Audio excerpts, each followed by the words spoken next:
Praise the lord. Hallelujah. या आपण यावेळेस पवित्र प्रभू येशूच्या पवित्र वचनाकडे वळत असताना आपण काही वेळ देवाला देऊया. आपले नेत्र बंद करूया आणि परमेश्वराला धन्यवाद देऊया की देवा तू माझ्या संगती बोलावं, तुझ्या गोष्टी मला समजाव्या. म्हणून आपलं सर्वस्व स्थान देवाला आपण समर्पित करूया. देव आज आपल्यामध्ये आहे. या आपले नेत्र बंद करू आणि देवाला धन्यवाद देत त्याच्या पवित्र चरणाजवळ येत आपलं सर्वस्व जीवन देवाला समर्पित करूया. आणि देव खरोखर चांगला आहे, त्याची दया ही सनातन आहे, त्याची सत्यता पिढ्यानपिढ्या टिकते. स्वर्गीय बापा, आम्ही तुला धन्यवाद करतो. तुझा गौरव, तुझा महिमा वर्णवित प्रभू, की देवा तू आमच्या या मांसमय हृदयामध्ये राहत आहेस. हे मांसमय जीवन देवा आज आम्ही तुला समर्पित करत आहोत प्रभू. तुझ्या रक्तानं विकत घेतलेलं जीवन पवित्र प्रभेश्वराच्या आज हे तुझं आहे. आणि या मांसमय हृदयामध्ये पवित्र आत्म्या तुझी महान वस्ती आहे. आणि या वस्तीबद्दल आम्ही तुला धन्यवाद करतो की देवबापा आज या वस्तीबद्दल आम्ही तुला धन्यवाद देत प्रभू. आम्ही तुला आज आमंत्रित करतो की पवित्र आत्म्या आज आमच्या संपूर्ण जीवनाचा ताबा तू घे. या जीवनामधून देवा तुझं गौरव व्हावं. देवा तुझं वचन सांगतं की तुम्ही जगाचा प्रकाश आहात आणि जगातल्या लोकांनी तुमची सत्कृत्य पाहून स्वर्गीय देवाचं गौरव करावं. आणि पवित्र आत्म्या आम्ही तुला आमंत्रित करतो की देवा आम्ही तुझं प्रतिबिंब आहोत. आणि देवा आम्ही तुला घेऊन जात असता, चालत असता, बोलत असता आणि प्रत्येक गोष्टी कृती करत असताना प्रभू तू आम्हाला सहाय्य कर, मदत कर. पवित्र आत्म्या आम्ही तुला आमंत्रित करत आहोत की संपूर्ण जीवनशैलीमध्ये देवा तुझी पवित्र वचनाची देवा स्थानशैली प्रगट कर. आणि आमच्यामध्ये 30 पट, 60 पट, 100 पट फळ येऊ दे. आज देवा आमचे नेत्र तू उघड. तुझं वचन सांगतं की तू मला हाक मार म्हणजे मी तुला उत्तर देईल. आणि प्रभू आज आम्ही तुझ्याकडे हाक मारत आहोत की तू आज आमच्या संगती बोलावं. देवा तुझं वचन सांगतं की माझी मेंढरं माझी वाणी ऐकतील. आणि आज आम्ही तुझ्या वाणीकडे आमचे कान लावलेले आहेत. प्रभू आज तू आमच्या संगती बोल आणि देवा तुझ्या गोष्टी प्रगट कर, यासाठी की आमचा आत्मा आणि आमचं हृदय आनंदित आणि उल्हासित होऊ दे. प्रभूजी आम्ही ढळावायचे नाही, कारण आम्ही तुझ्याकडे पाहत आहोत. तू आमच्यावर दया केलेली आहे, कृपा केलेली आहे. तू बोल देवा, आमच्या संगती बोल आणि आमचं जीवन आज परिपूर्णतेमध्ये येऊ दे. आणि प्रभू आज आम्ही तुझं गौरव व्हावं, तुझी महिमा व्हावी म्हणून तू आज आम्हाला आशीर्वादित कर. ऐकणारे कान हे आशीर्वादित होऊ दे प्रभूजी. आणि प्रत्येकाला तू स्पर्श करावा आणि प्रभू प्रत्येकाच्या जीवनाशी बोलावं, तुझ्या गोष्टी प्रगट कराव्या. आणि प्रत्येक जीवनशैली देवा जी तुझी निर्मिती आहे ही आशीर्वादित होऊ दे. येशूच्या नावात amen, amen, amen. Praise the lord. Hallelujah. देव खरोखरच चांगला आहे. आमेन. हालेलुया.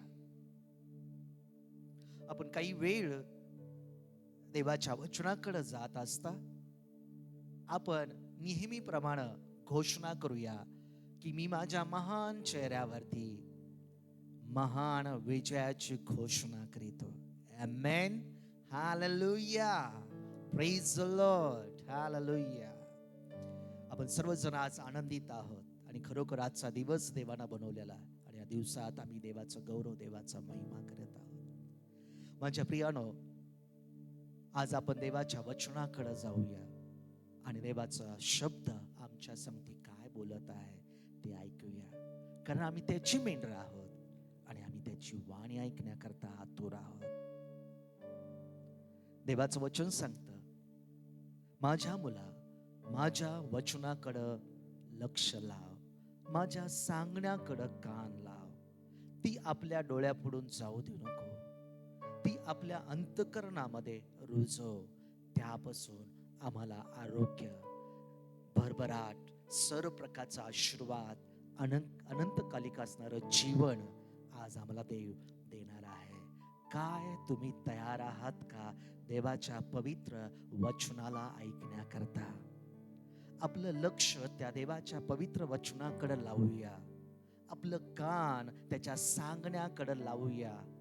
आणि पहा, ज्यावेळेस आम्ही त्याच्याकडे पाहतो, स्तोत्रकर्ता 16 या स्तोत्रकर्तेमध्ये म्हटलेलं आहे की मी नित्य परमेश्वराला पाहत आहे, तो माझ्या बरोबर आहे, मी ढळाव्याचा नाही.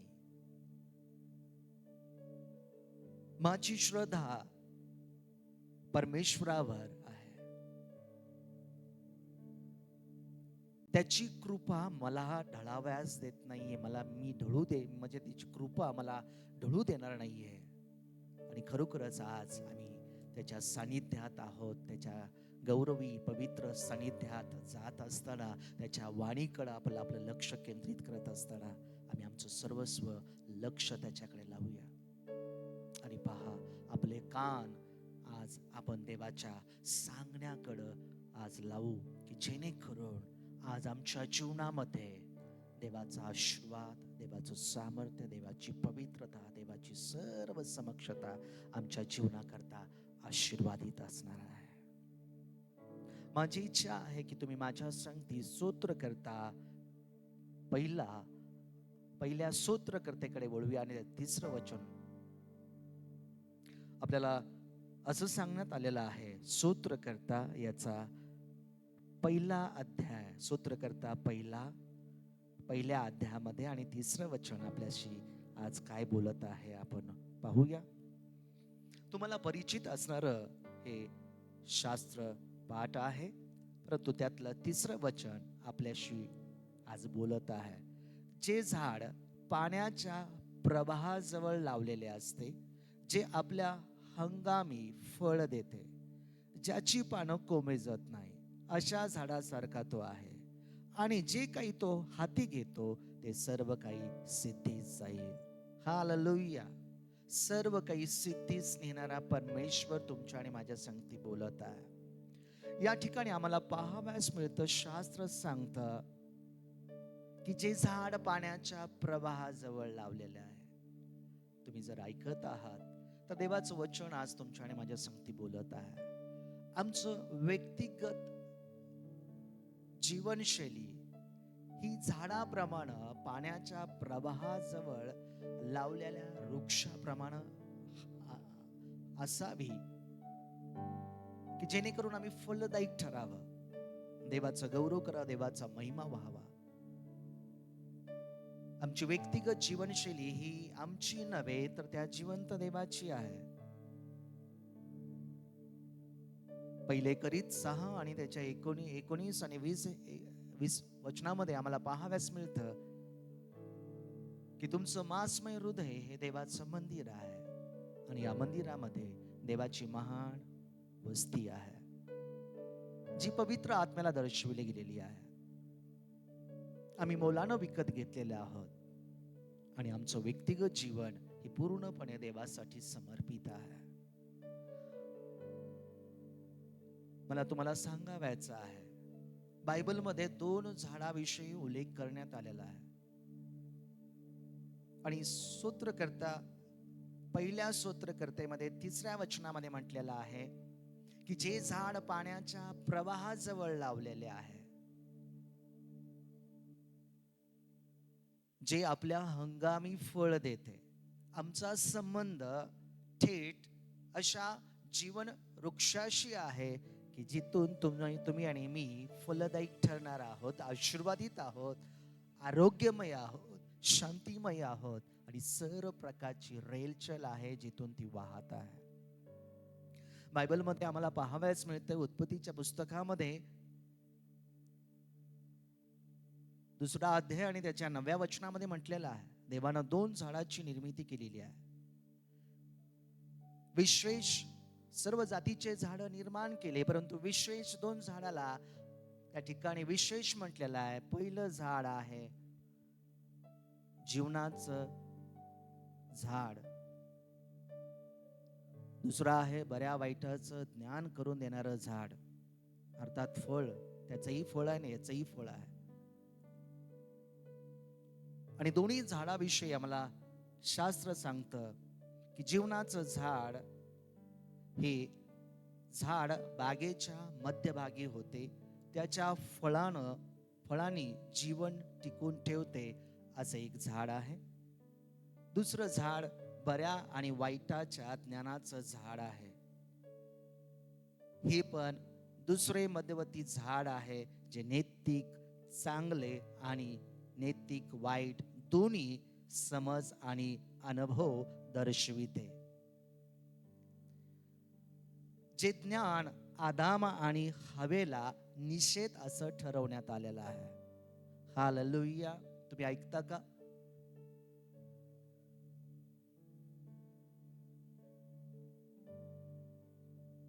देवाच्या वचनामध्ये लिखित केल्याप्रमाणे आम्हाला या दोन्ही झाडाविषयी शास्त्र आम्हाला भाकीत करत आहे आणि आम्हाला समजलेलं आहे की या दोन्ही झाडाविषयी अतिशय महत्वदायी अशा गोष्टी आहेत ज्या तुमच्या आणि माझ्याशी रिलेटेड आहेत.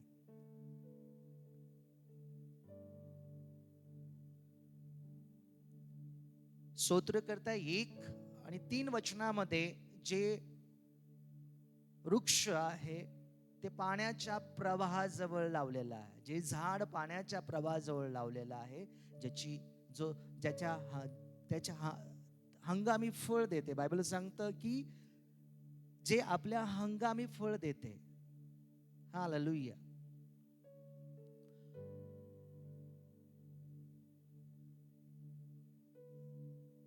आज या समयामध्ये जीवन वृक्षरूपी स्थान, नीतिसूत्र याचा 3रा अध्याय आणि 18व्या वचनामध्ये जीवन वृक्ष रूपी स्थान आम्हाला म्हटलेलं आहे.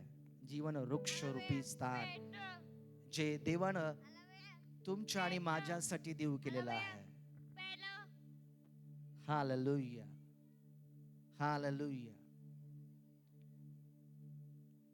देवाच्या वचनामध्ये आम्ही पाहतो की दोन्ही गोष्टी, जीवन वृक्षरूपी स्थान तुम्हाला आणि मला देऊ केलेलं आहे आणि हे जीवन रूपी स्थान टिकून ठेवण्याकरता, घट्ट पकडण्याकरता, त्याच्याशी संबंधित राहण्याकरता आव्हान करत आहे. जीवनाविषयी बायबल सांगतं की सर्व झाडाची फळं खाण्यास त्या ठिकाणी आव्हानात्मक रीतीनं सांगण्यात आलं होतं, परंतु बऱ्या वाईटाचं ज्ञान करून देणाऱ्या झाडाचं फळ खाऊ नये अशी देवाची आज्ञा होती. आम्ही पाहतो की देवाची आज्ञा ही आहे की खाऊ नये.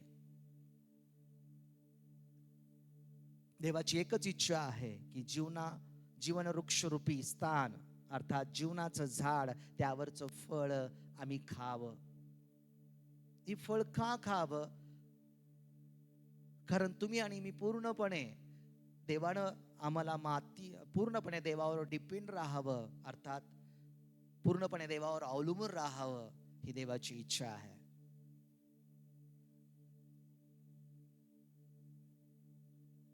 ज्यावेळेस आम्ही पूर्णपणे देवावर अवलंबून राहतो त्यावेळेस देव आमचा मार्गदर्शक होतो. नीतिसूत्र करता आम्हाला 3रा अध्याय आणि 5व्या वचनामध्ये म्हटलेल्या, तू अगदी मनापासून परमेश्वराचा आदर आणि सन्मान कर. आपल्याच बुद्धीवर अवलंबून राहू नको, तर सर्व गोष्टीमध्ये परमेश्वराचा आदर आणि सन्मान करण्याकरता नीतिसूत्र करता आम्हाला आव्हानात्मक रीतीनं बोध करत आहे. या झाडाविषयी पाहाव्यास मिळते की जीवनाचं जे झाड आहे त्याच्यावरचं जे फळ आहे हे दर्शवित आहे की तुम्ही आणि मी पूर्णपणे देवावर अवलंबून आहोत. देवानं मातीचा मनुष्य घडविला आणि त्याच्या नाकपुड्यामध्ये जीवनाचा श्वास फुकला आणि तो जीवधारी झाला.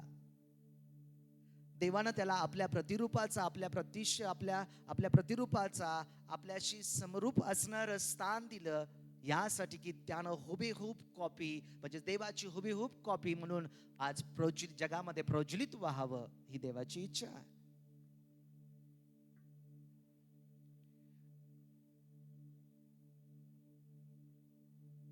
देवाच्या इच्छेला अनुसरून आमचं जीवन असावं. देव बोले तसे आम्ही चालावं, असं देवाच्या इच्छेला अनुसरून असणारं जीवन, हुबेहूब कॉपी, देव जसा तसे तुम्ही आणि मी. तुम्हाला आणि मला देवासारखं राहण्याकरता, देवासारखं बोलण्याकरता, देवासारखं वावरण्याकरता, जसा देव आणि जसा देव आहे तसे तुम्ही आणि मी असावं, ही देवाची इच्छा आहे. देव सांगेल तसंच तुम्ही आणि मी चालावं. देव सांगेल तसंच वावरावं. देव जसा पाहतो, देव जसा ऐकतो, देव जसा बोलतो, तसे तुम्ही आणि मी चालावं, ही देवाची योजना आहे. तुमचा आणि माझा संबंध पूर्णपणे देवासंगती सलोख्याचा असावा. तुमचं आणि माझं नातं घनिष्ठ असावं. तुमचं आणि माझं नातं देवाशी घनिष्ठ असावं, ते तुटू नये, ते घट्ट असावं, घट्ट पकडून. बायबल स्पष्ट सांगतं त्या जीवन वृक्ष रूपी झाडाला कवटाळून धर, त्याला सोडू नको.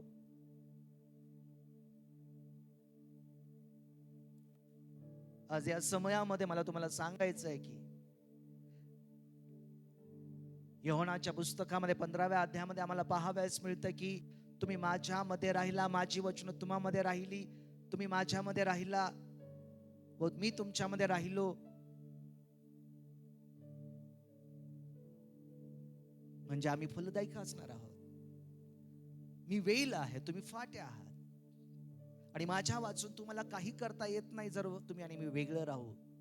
परंतु आम्ही देवासंगती संबंधित असणारं स्थान टिकवून ठेवू तर आम्ही फलदायक ठरणार आहोत. जे झाड पाण्याच्या प्रवाहाजवळ लावलेलं आहे, जे आपल्या हंगामी फळ देत आहे, अशा प्रियजनांचं जीवन कोमेजणार नाहीये, हताश होणार नाहीये, निराश होणार नाहीये, आजारी पडणार नाहीये. ते निराशामध्ये नसणार आहे, ते आनंदित आणि टवटवीत आहे. आणि अशा लोकांविषयी बायबल सांगतं की जे काही ते हाती घेतील ते सर्व काही सिद्धीस येईल. तुमचा आणि माझा संबंध जीवनाच्या झाडावरच्या फळाशी संबंधित आहे. तुमचा आणि माझा जर संबंध जीवनाच्या झाडाशी संबंधित आहे तर असं जे जीवन आहे माझ्या प्रियानो, की पूर्णपणे, पूर्ण अंतःकरणानं, पूर्ण जीवानं आणि पूर्ण शक्तीनं देवावर प्रेम करणार आणि स्तोत्र करता 37 आणि 5 वचनामध्ये म्हटलेलं आहे की तू आपला जीवनक्रम परमेश्वरावर सोपवून दे, त्याच्यावर भाव ठेव, म्हणजे देव तुझा मार्गदर्शक होईल.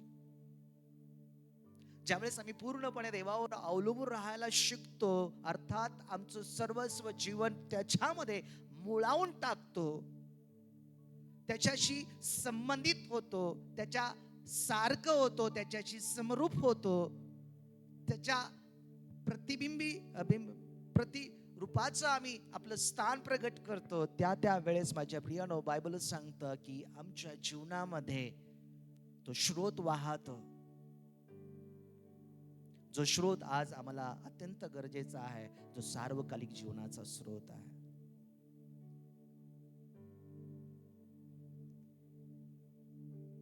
पुष्कळ वेळा आम्ही आमच्या बुद्धीनं चालण्याचा निर्णय घेतो, परंतु ही बुद्धी आपण बाजूला ठेवूया. परंतु देवाची बुद्धी, अर्थात देवासंगती असणारा आमचा तुमचा संबंध हा अतिशय महत्वाचा आहे. जर हा संबंध जीवनाच्या झाडाशी संबंधित आहे आणि त्याच्यावरचं फळ हे तुमची आणि माझी जीवनशैली आहे. आम्हाला पाहावयास मिळतं की परमेश्वरानं तुम्हाला आणि मला सोइच्छा दिलेली आहे, स्वातंत्र्य दिलेलं आहे, यासाठी की तुम्ही आणि मी चॉईस करावी, अर्थात निवड करावी. आणि अशी निवड करावी की जीवनाच्या झाडावरचं फळ ही तुमची जीवनशैली असावी. तुमचं व्यक्तिगत जीवन आज जीवनाच्या झाडावरच्या फळासारखं असावं, ही देवाची योजना आहे. कारण जे झाड पाण्याच्या प्रवाहाजवळ लावलेलं आहे, जे आपल्या हंगामी फळ देत आहे, हे कोणतं फळ आहे? गलतीकरास पुस्तक याचा 5वा अध्याय 22 वचनामध्ये त्या फळाविषयी उल्लेख केला गेलेला आहे.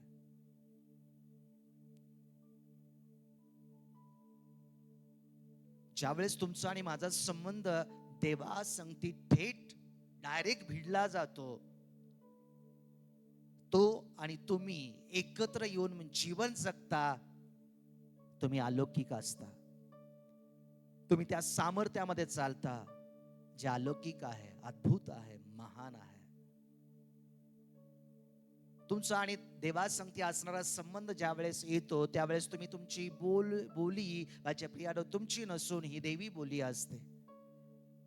तुमचं पाहणं, तुमचं ऐकणं, तुमचं चालणं, तुमची कृती माझ्या प्रियानो सर्वस्व अलौकिक रीतीनं देवासारखी ती प्रगट होते आणि देवाला तेच हवं आहे.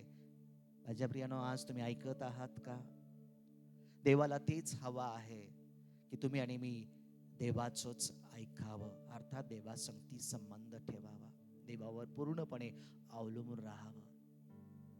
तुम्हाला आणि मला पूर्णपणे देवावर अवलंबून राहावं लागणार आहे, कारण आज आम्ही त्याची निर्मिती आहोत. तो निर्माण करता आहे आणि निर्माण करत्याच्या अधीनतेखाली तुम्हाला आणि मला जीवन जगायचं आहे.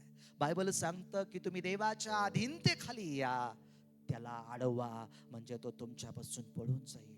हालेलुया. Thank you Jesus.